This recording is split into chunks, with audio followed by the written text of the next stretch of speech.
I'm very happy that again today we have the acting president, His Excellency Dr. Mahamudu Bawumia, present here to open the annual New Year School and Conference. Please, let's welcome him to the podium.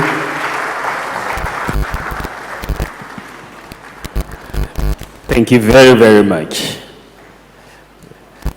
Please be seated. Thank you. The Chancellor of the University of Ghana and Chairperson for this occasion, Mrs. Mary Chinere Hesse, the Vice Chancellor, Professor Nana Akufo-Addo, Madam Chief of Staff, Honorable Akosia Frimause Opare, the Registrar,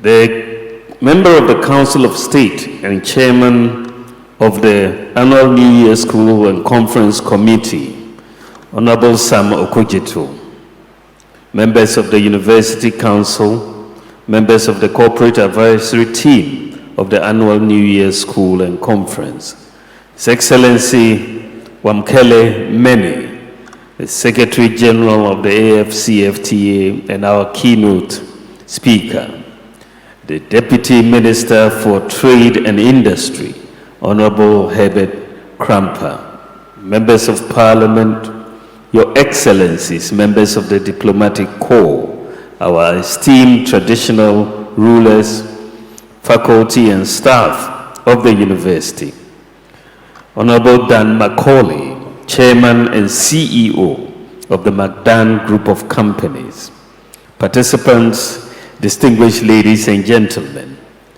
it is my pleasure to be here at the University of Ghana to represent the President, His Excellency Nana Akufo-Addo, at the opening ceremony of the 74th Annual New Year School and Conference.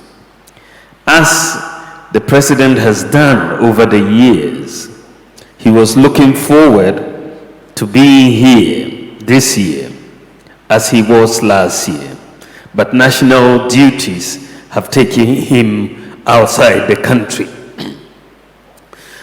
I would like to commend the University of Ghana, the College of Education, and the School of Continuing and Distance Education for sustaining the annual New Year School and Conference. The communique at the end of the school has always been a source of national discourse and for transforming our nation. Madam Chairperson, as the University of Ghana is fervently preparing to celebrate its 75th anniversary under your leadership, may I seize this opportunity to congratulate the University of Ghana for being the beacon of hope for higher education in the global south, and for contributions to national discourse guided by its core mandates of research, education, and community service. Madam Chairperson, the theme for this year's Annual New Year School and Conference, which is positioning the African market for sustainable economic development through the AfCFTA, provides an important barometer for Ghana's quest to boost economic development through regional trading. While recent domestic and global economic challenges have negatively impacted our economy, it is important that we promote the AfCFTA efforts for all the key stakeholders such as industry, the private sector, academia, and government to reposition Ghana through trade. Madam Chairperson, when you consider the fact that trade between African countries remains low and currently stands at some 16% of our combined GDP, 16%, compared to other parts of the world, like the European Union, where trade between countries of the European Union accounts for 75% of their combined GDP. So when you see this difference, it is obvious that these very low levels of intra-regional trade cannot improve our prospects of bringing prosperity to our people. A large part of the growth and prosperity that we seek on the continent of Africa will come from us trading among ourselves.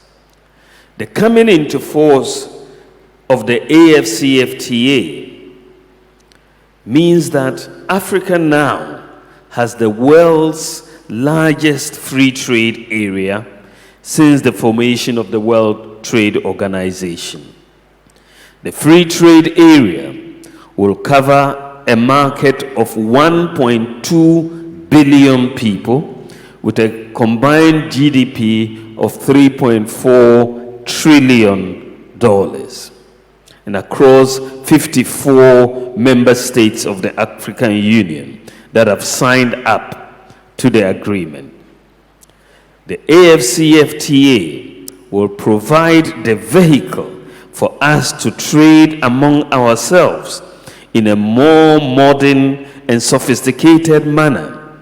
It will offer a huge opportunity to exploit the abundant wealth and resources of our great continent for the benefit of our people. And it will give us protection in how to deal with other trading blocs. Distinguished ladies and gentlemen, the coming into force and successful implementation of the African Continental Free Trade Area ties in perfectly with the vision of moving our country to a self-reliant Ghana that has freed itself from a mindset of dependence, charity, and handouts, and is determined to make intelligent, disciplined use of her considerable resources the basis for her growth and prosperity. This vision can be better realized if we can leverage the trade and investment opportunities the AfCFTA presents. It is the case that the world currently, and Africa is not left out, the world is going through tremendous economic difficulties. We've had the greatest recession or depression since the 1930s. And we are looking at trying to get out of this situation across the globe. But what is clear, and what should be clear for everybody who studies economic history, is that this phase, these challenges that we face at the moment are not going to be permanent. They are not going to be permanent. We will overcome this crisis. But the question is, how prepared are we to transform our economies when the crisis is over? How are we positioning our countries in the new global economy that is going to emerge? Because the type of economy that existed pre-COVID-19 and pre the Russia-Ukraine war is going to be a very different economy that we are moving into. The disruption that we are seeing in global supply chains is making many countries rethink their reliance on other countries for many critical raw materials. And you will see this from Europe in the context of their energy supplies, to Ghana, where we are building vaccine manufacturing capability to take advantage of the problems that came during the COVID. Every country is rethinking their supply chains. And so we are going to see a new emerging architecture after this crisis of the Russia-Ukraine war and the ramifications of the COVID and so on. How prepared is Ghana and how prepared is Africa for this new global economic architecture? Ladies and gentlemen, Ghana, like many African countries, is blessed with an abundance of resources. However, over the years, we have not been able to translate this abundance of resources into the much needed growth and development we desire, leaving our economy in a fragile and unfulfilled state. And the problem of how you manage resources is a problem that not only Ghana has suffered from, but it's a problem that is pervasive on the continent. Why do we face balance of payment crisis? When you look at country after country after country, and then you look at developments in the economy, you're always coming up against a balance of payment crisis where you are short of foreign exchange to finance your imports. That is ultimately where you see problems. Once you face a balance of payments crisis and you don't have the foreign exchange to finance your imports, your next port of call is the International Monetary Fund to look for a bailout. And this is the case that we have seen historically and across the continent. So how are we going to change this whole way of doing business as far as our natural resources were concerned? Take the case of gold in Ghana. We've mined gold for over 200 years. When I looked at the data, realized that our total reserves of gold in Ghana was just 8.7 tons at the end of 2021. The largest gold mining, one of the largest, we are in the top 10 in the world, but we had not accumulated enough gold to build our reserves. We looked at the other side of the balance sheet. We export gold, we import oil. The cost of oil imports is about $3 billion a year. So we asked the simple question: why don't we, since we have always got pressure on finding US dollars to buy oil, why don't we rather reach an agreement to exchange our gold for oil and then sell the oil in cedis, then use the cedis to buy more gold, use that gold to pay for oil, sell the oil in cedis, and then you don't need to look for scarce foreign exchange to buy oil, which always leads to a depreciation in the currency. So with this idea, we said, let's do something that the textbooks don't teach you. Let's do something that is out of the box. And this is why we said gold for oil. And we quickly looked at this and we negotiated with the suppliers of oil, who were very, very excited and happy to receive gold in payment. Thankfully, yesterday, I think yesterday was Monday, right? Yes, yesterday was Monday. Yesterday, Ghana took its first delivery of oil under the Gold for Oil program. This is our test cargo. This is the cargo to test the framework, to see if everything that has been put in place will work. And by the grace of God, it's clear that the framework will work. And if that should happen, we are going to save a lot of foreign exchange and reduce the pressure on our currency. In order to maximize the benefits of the AfCFTA, the structural transformation of the economy has to be accelerated. We are still overly reliant on the production and export of raw materials, and not sufficiently on the things that we make and grow. That is why government is firmly committed to addressing productive capacity issues through initiatives such as the One District, One Factory policy, the development of industries like the integrated bauxite and aluminium industry, the iron and steel industry, and the program for agricultural renewal and enhancement that we have dubbed Planting for Food and Jobs. It is this transformation that will give us the best opportunity to derive maximum benefit from our abundant natural resources and from our participation in the AfCFTA, and help bring progress and prosperity to our people, fortified by the deliberate steps we are taking to educate our children to be more responsive to the needs of our 21st century world of work.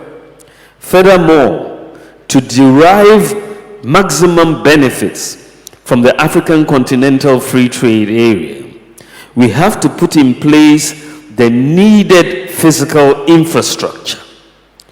Trade cannot happen without key infrastructure. Government is investing in trade-related infrastructure in order to facilitate trade. The ongoing expansion of the Tema port, which upon completion will make it one of the biggest ports in Africa, the Takoradi port expansion, as well as the development of numerous road projects and railway networks, are all testaments of government's resolve to leverage new market opportunities for the continent. Furthermore, to support our digitalization effort, we have expanded Ghana's fiber optic cable infrastructure. When we came into office, the total NCA licensed fiber optic cable in Ghana was a total of 478 kilometers. That's the total of the fiber optic cable we had, NCA licensed fiber optic cable, 478 kilometers. Now, 6 years later, we have increased from 478 kilometers of fiber optic cable to 7,241 kilometers of fiber optic cable, from 478 to 7,241. And this means that 93% of Ghana's licensed NCA fiber optic cable was put in place over the last 6 years. But this is very key for where we want to take Ghana in the fourth industrial revolution. Without this infrastructure, your digitalization efforts will be very compromised. The overarching aims of the measures to harness the benefits of the AfCFTA are to develop and expand our economy and create sustainable jobs for our youth. When our youth decide to trek across the Sahara on foot and brave the stormy conditions of the Mediterranean, it is in search of jobs, opportunities which do not exist in large numbers on the continent. It is estimated, however, that by the year 2050, Africa will have the largest number of young people in the world. This means that countries, including ours, will have to find sustainable ways of creating jobs other than relying on the limited absorption capacity of the public sector employment.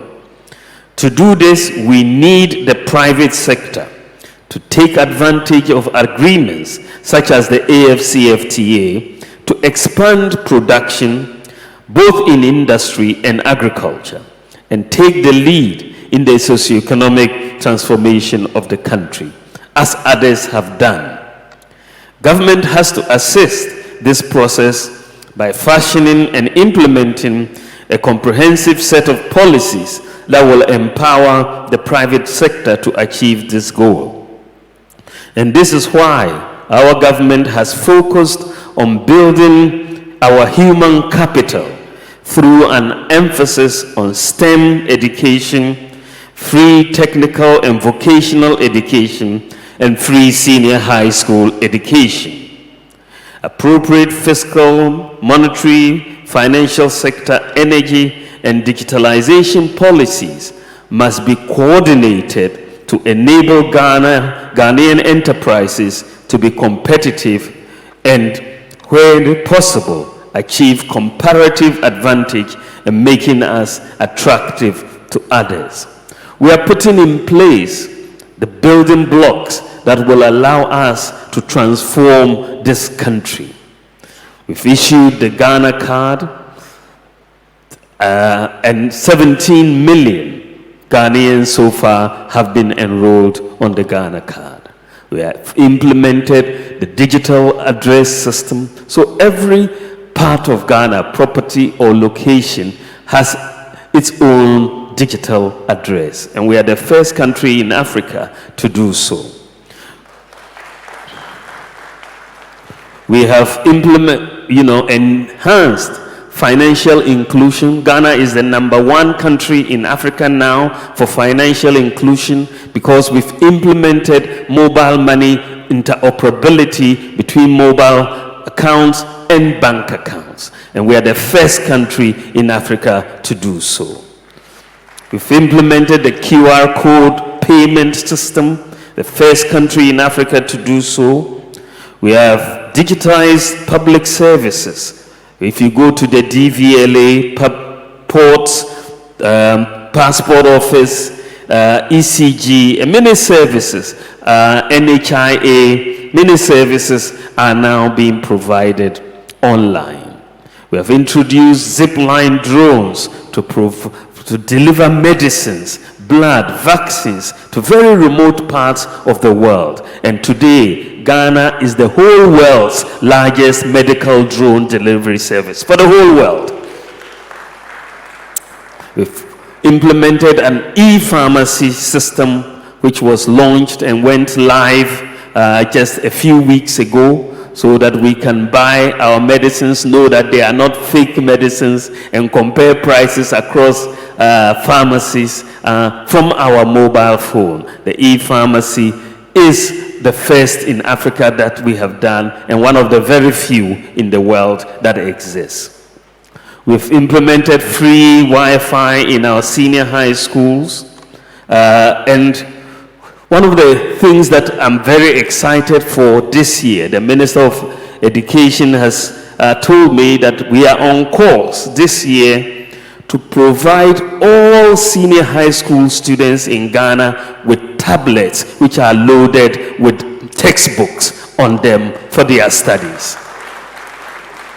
That is very, very a game-changing development, if you will call it. And so we will have past questions and all of that preloaded on these tablets that will be distributed to all, and I pray that it does come to pass this year. But they are fully on course to do that.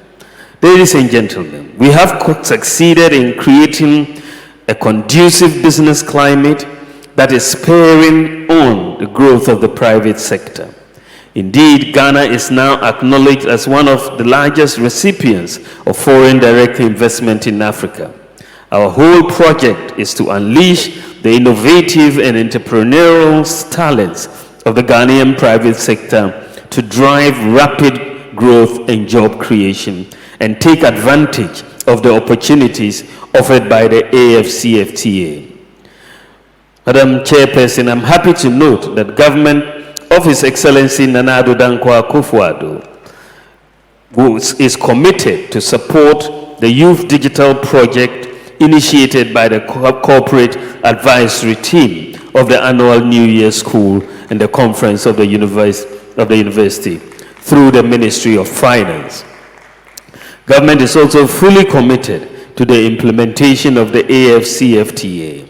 With the collective desire for shared prosperity, we are confident that the AfCFTA will succeed and provide a new impetus and dynamism for the rapid growth of Africa's economies and deepen the process of integration in Africa.